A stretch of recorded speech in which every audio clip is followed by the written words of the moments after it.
মাত্র একটা সপ্তাহ শেষ হওয়ার পথে সাকিব আল হাসানকে দেওয়া আইসিসির নিষেধাজ্ঞা। বুধবার সাকিবের সাথে আমার কথা হয়েছে। ফিটনেস নিয়ে কঠোর পরিশ্রম করছে। আপাতত যুক্তরাষ্ট্রে আছে।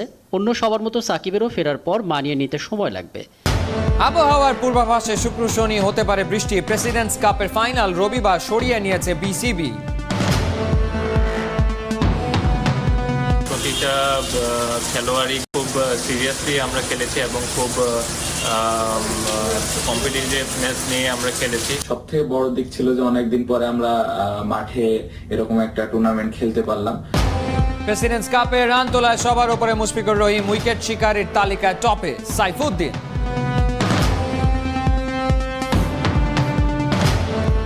কাজে নেমেছে ফুটবল ফেডারেশনের ডেভেলপমেন্ট কমিটি। হাতে নিয়েছে দেশব্যাপী ট্যালেন্ট হান্ট কর্মসূচি। চ্যাম্পিয়ন্স লিগে আতলেতিকো মাদ্রিদকে 4 গোলে হারিয়েছে বায়ার্ন মিউনিখ। শাখতার দোনেস্কের কাছে হেরেছে রিয়াল মাদ্রিদ।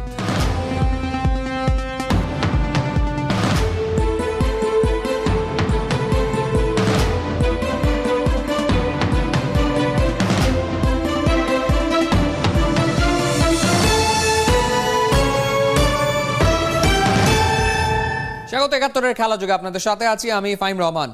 আর মাত্র এক সপ্তাহ উঠে যাচ্ছে সাকিব আল হাসানকে দেওয়া আইসিসির নিষেধাজ্ঞা। সতীর্থ, কোচ, নির্বাচক, ক্রিকেট প্রশাসন থেকে শুরু করে দেশে কোটি কোটি ভক্ত আছেন তার মাঠে ফেরার অপেক্ষায়। দীর্ঘ 1 বছর পর আবার খেলতে নেমেই যে সাকিব তাক লাগিয়ে দেবেন তা অবশ্য প্রত্যাশা করছেন না রাসেল ডমিঙ্গো। বাংলাদেশ জাতীয় ক্রিকেট দলের কোচ সবাইকে দিলেন ধৈর্য ধরার পরামর্শ। রহমান পেয়ারের রিপোর্ট। সুখের সেই দিনগুলো শেষে হারিয়ে যাওয়া, শূন্যতার বোধ। সাকিবের নিষেধাজ্ঞায় আছে বেদনার নীলক্ষত, প্রজন্মের হৃদয়ে রক্তক্ষরণ। অধুনা ক্রিকেটে ইচ্ছে মতো ভুলের মাসুল যে গুনতেই হয়। 1 বছরের নিষেধাজ্ঞা শেষের পথে, বাকি নাই আর 1 সপ্তাহ।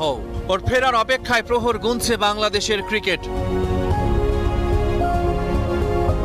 ফিরেই কি আগের মতোই তাক লাগাবেন টাইগার অলরাউন্ডার?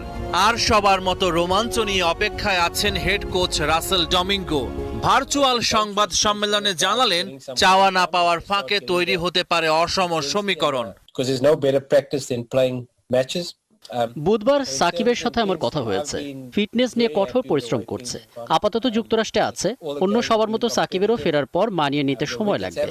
যদি আশা করে থাকেন ফেরার পর সরাসরি বিশাল কোনো মিরাকল সে করে ফেলবে, তাকে নিয়ে ধৈর্য ধরতে হবে। 29 অক্টোবর থেকে মুক্ত হবেন সাকিব। খেলতে পারবেন সব ধরনের ক্রিকেটে। নিষিদ্ধ হওয়ার সময় সাকিব ছিলেন 2 সংস্করণে বাংলার কাপ্তান।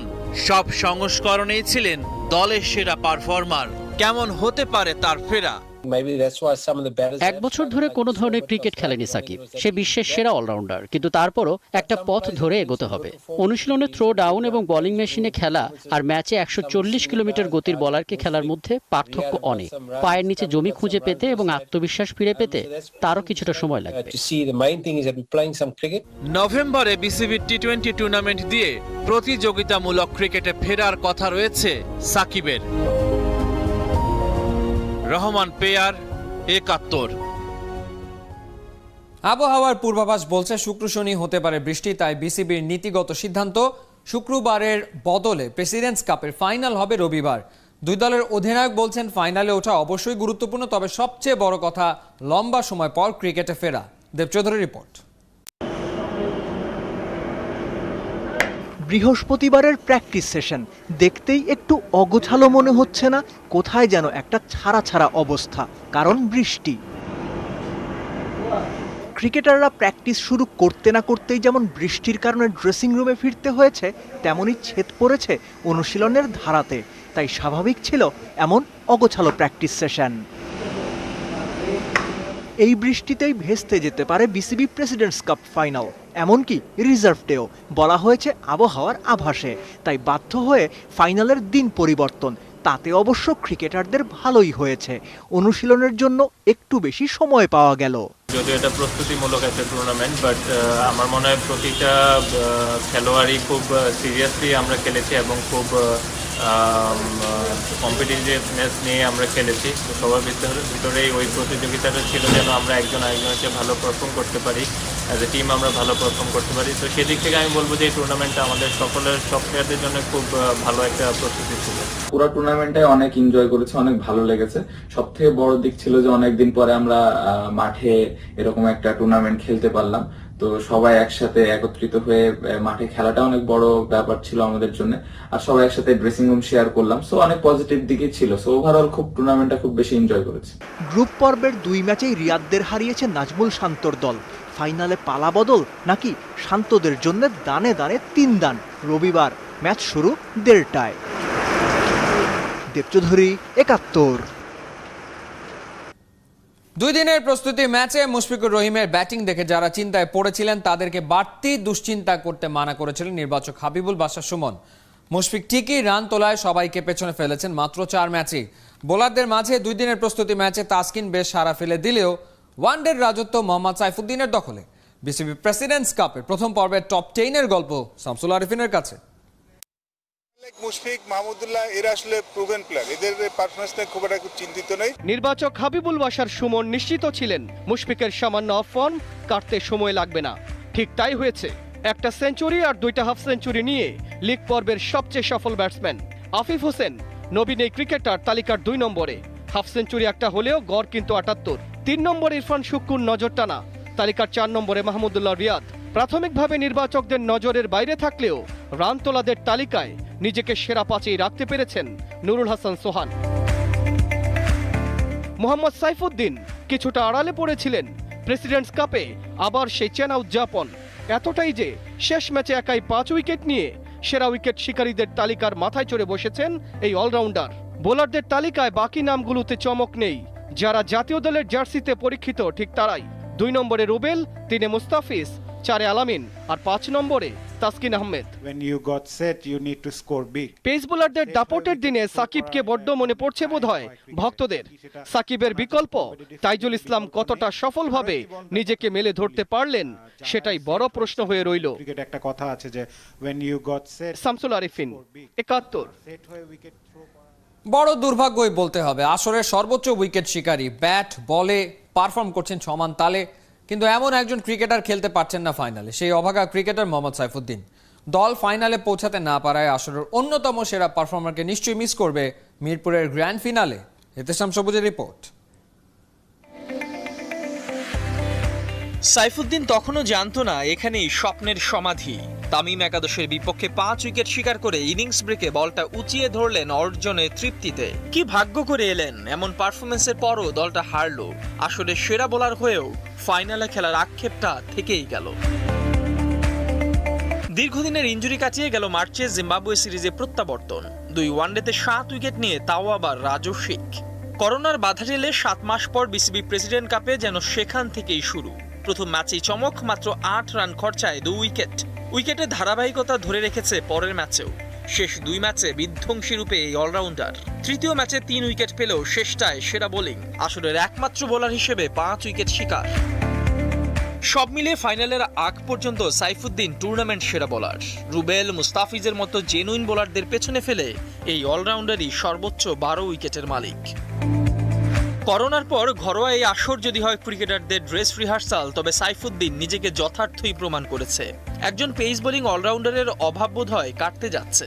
এমন পারফরমেন্সের পর নিশ্চয়ই বাংলাদেশ তার উপর আস্থা রাখতে পারে চোখ বন্ধ করে। ইহতেশাম সবুজ, 71। ফুটবল ফেডারেশনের ডেভেলপমেন্ট কমিটির দায়িত্ব পাওয়ার 2 সপ্তাহের মধ্যেই দেশব্যাপী ট্যালেন্ট হান্টের কাজে নামছেন বাফুফের সভাপতি আতাউর রহমান ভূঁইয়া মানিক। সোমবার ময়মনসিংহ জেলার ফুটবল ক্যাম্প চালুর মাধ্যমে শুরু করতে যাচ্ছেন দেশব্যাপী ফুটবলার বাছাই কার্যক্রম। 71কে বলেছেন, উপজেলা জেলার উঠতি খেলোয়াড়দের চূড়ান্ত বাছাইয়ের মাধ্যমে দীর্ঘমেয়াদী ট্রেনিং দেওয়া হবে বাফুফের একাডেমি আর বিকেএসপিতে। উপলব্ধি রিপোর্ট। নতুন করে আলোচনায় বাফুফের টেকনিক্যাল ডাইরেক্টর পল ইসমাইলি। ফেডারেশনের চাকরির প্রথম 3 বছরে মেয়েদের ফুটবল নিয়ে বেশি ব্যস্ত থাকলেও এবারে আর সে সুযোগ নেই। সারা দেশ থেকে ফুটবলার বাছাই করতে ছুটতে হবে জেলা থেকে উপজেলাতে। ট্যালেন্ট হান্টের আগেই কোচ তৈরিতে মনোযোগ পলের। ফুটবল ফেডারেশনে প্রায় করাচ্ছেন কোচেস কোর্স। এরই মধ্যে ABC লাইসেন্সধারী কোচের সন্ধান মিলেছে অনেক, অপেক্ষায় আছেন আরো অনেকে। এই মুহূর্তে বাফুফের হাতে অনেক কোচ, এবারে সবাইকে কাজে লাগানোর পালা। আমরা জেলায় জেলায় গিয়ে দেখব ক্যাম্প চালানোর সুযোগ সুবিধা কতটুকু, সেই হিসেব করে বছর ব্যাপী প্রশিক্ষণের উপায় বাতলে দেব। জেলা ফুটবল উন্নয়নের প্রতিশ্রুতি দিয়েই 3 অক্টোবর বাফুফে নির্বাচন জিতে এসেছেন সহসভাপতি আতাউর রহমান ভূঁইয়া মানিক। এবারে দেওয়া কথার বাস্তবায়নের পালা। লক্ষ্য একটাই, বাংলাদেশের সবকটা জেলাতে ফুটবল চালানো।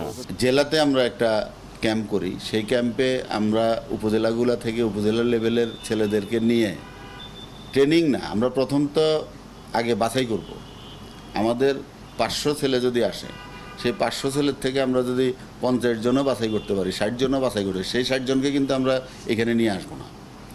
সেটাকে আমরা ওইখানে রেখেই আমরা তাদেরকে আমরা ঘষামাজা করে চেষ্টা করব যে ওইখান থেকে আমরা কাদেরকে আনলে তাদেরকে দিয়ে আমরা ভালো কিছু পাবো। সিলেট ফুটবল একাডেমি চালাতে ব্যর্থতা বাফুফে ঢেকেছে ফর্টিস গ্রুপের জায়গায় ট্রেনিং ক্যাম্প চালু করে। সারা দেশ থেকে ছেকে আনা ফুটবলারদের চূড়ান্ত ঠিকানা হবে এখানেই।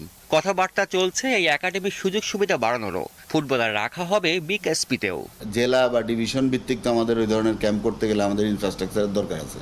ইনফ্রাস্ট্রাকচার এবং যদি আপনার প্লেয়ারদেরকে আমরা ঠিকমতো রাখতে না পারি, তাদেরকে ওইভাবে কোচিংয়ের ব্যবস্থা করতে না পারি না, তাহলে তো আমাদের এই পুরা চিন্তাটা বা এই পুরা প্রজেক্টটাই আমরা ফেল করব। ক্যাম্প যেটা ফর্টিসে হবে, পুরা ডেভেলপমেন্টটাই আমরা এখান থেকে চেষ্টা করব। বিকেএসপিতে আমরা প্লেয়ার রাখবো, কারণ ওদের তো এভরিথিং আছে, ওদের ইনফ্রাস্ট্রাকচার আছে, সব আছে, ওদের হয়তো কোচগুলো আমরা এখান থেকে দেবো। ওইভাবে আমাদের প্ল্যানিং, মানে আমরা আগাচ্ছি। ফুটবল উন্নয়ন করতে হলে জেলা ফুটবল চালুর বিকল্প নেই। বাফুফে গত 12 বছরে এই কাজটা ঠিকঠাক করতে পেরেছে কিনা সে প্রশ্নে না গিয়ে আগামী 12 বছরের পরিকল্পনার ছক আঁকা শুরু করেছেন ডেভেলপমেন্ট কমিটির নতুন চেয়ারম্যান, যার শুরুটা হচ্ছে আগামী সপ্তাহেই। উপাল নন্দী, 71, ঢাকা। চ্যাম্পিয়ন্স লিগ শেষ হলেও ফুটবল ভক্তদের নির্ঘুম রাত কাটানোর পালা সহসা কাটছে না। রাতেই পর্দা উঠছে ইউরোপা লিগের। শুরুর গেম উইকের ম্যাচে মাঠে নামছে আর্সেনাল। র্যাপিড উইয়েনের সাথে ওদের ম্যাচ শুরু হবে রাত 10:55 আর রাত 1টায় লাস্কের সাথে খেলবে টটনহাম। চ্যাম্পিয়ন্স লিগে আতলেতিকো মাদ্রিদকে 4 গোলে হারিয়ে দাপুটে শুরু বায়ার্ন মিউনিখের। আত্মঘাতী গোলে আয়াক্সকে 1-0 হারিয়েছে লিভারপুল। পোর্তোর বিপক্ষে 3-1 গোলে জিতেছে ম্যান সিটি। তবে শাখতার দোনেস্কের কাছে 3-2 গোলে হেরেছে রিয়াল মাদ্রিদ। এই ছিল এই মুহূর্তের